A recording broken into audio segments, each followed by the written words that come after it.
Welcome to Derry Season 1 has been getting rave reviews. But here's the thing. The show's future isn't actually locked in yet. And honestly, that's a bit surprising given how well it's been doing. From the very first scene, it was clear this prequel series wasn't holding back. The pilot felt like a darker, bleaker version of the It movies we got before, just set in the 1960s instead. But then the ending of that first episode, it cranked the darkness up to 11. Nearly all the main characters got killed off in those closing moments. And yeah, most of them were kids. That proved this show is easily one of 2025's darkest horror series. Maybe even too dark for the mainstream crowd that loved the earlier It films. Viewership numbers. But here's the wild part. None of that darkness seems to have hurt the ratings at all. The HBO series pulled in incredible numbers around the pilot's release, attracting over 5.5 million viewers in just the first 3 days.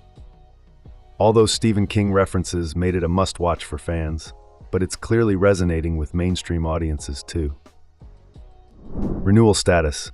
So with all that success, you'd think Season 2 would be a done deal, right? Well, not exactly. Despite how successful Season 1 has been so far, the show hasn't been officially renewed for a second season yet. Now, it does seem pretty likely that Season 2 will happen. The show's got positive reviews from critics, and it's pulling millions of viewers on HBO's streaming service. Challenges ahead. That said, renewal isn't guaranteed, and there are actually some real reasons the series could struggle to get that second season. First off, Welcome to Derry isn't cheap to make. That high production budget could become a problem when they're trying to justify another season. And then there's the whole star power situation.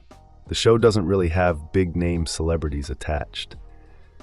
The most famous cast member is definitely Bill Skarsgård, who plays the villain Pennywise the Clown.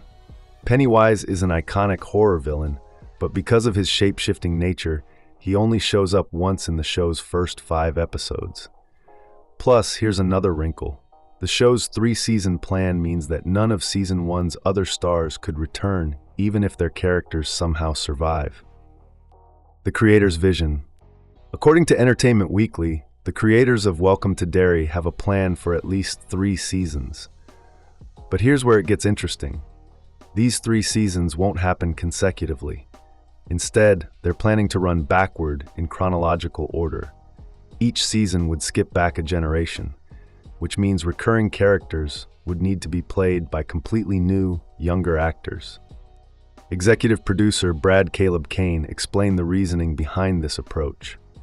Since Pennywise's existence actually predates Derry itself, the best way to tell the monster's story is to flash back to different historical eras and show how the creature manifested in each time period. We've already seen this in action. Pennywise functioned like a Wendigo in a flashback showing the town's earliest European invaders.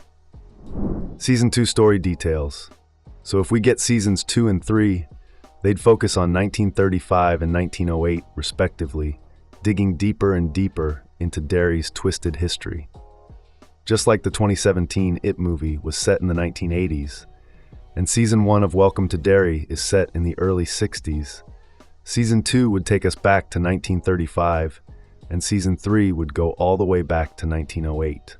We already know from Episode 6 that Ingrid Kirsch has been around since at least 1935, and there are other hints dropped throughout the season about events from that era. Members of the military mention a massacre of local criminals that happened around the same time in an earlier episode. Season 2 cast expectations. Now, because Season 2 would be set in 1935, if the show does get that green light, don't expect to see many familiar faces from Season 1. Most of the main characters, Richie, Ronnie, Lily, Marge, and Will, weren't even born in 1935, so their appearance wouldn't make any sense. And of the established characters who would have been alive by then, almost none of them were actually in Derry at that time.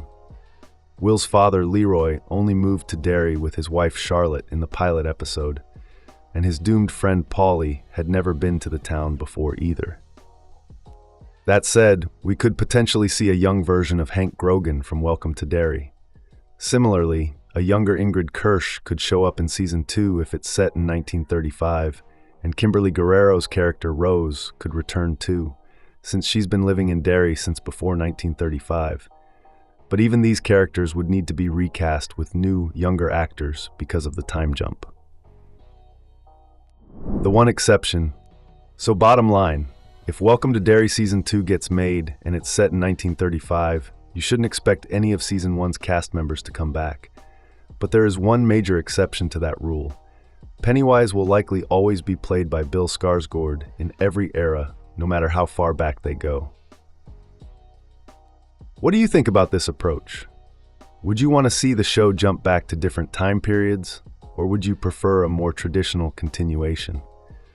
Let me know in the comments below.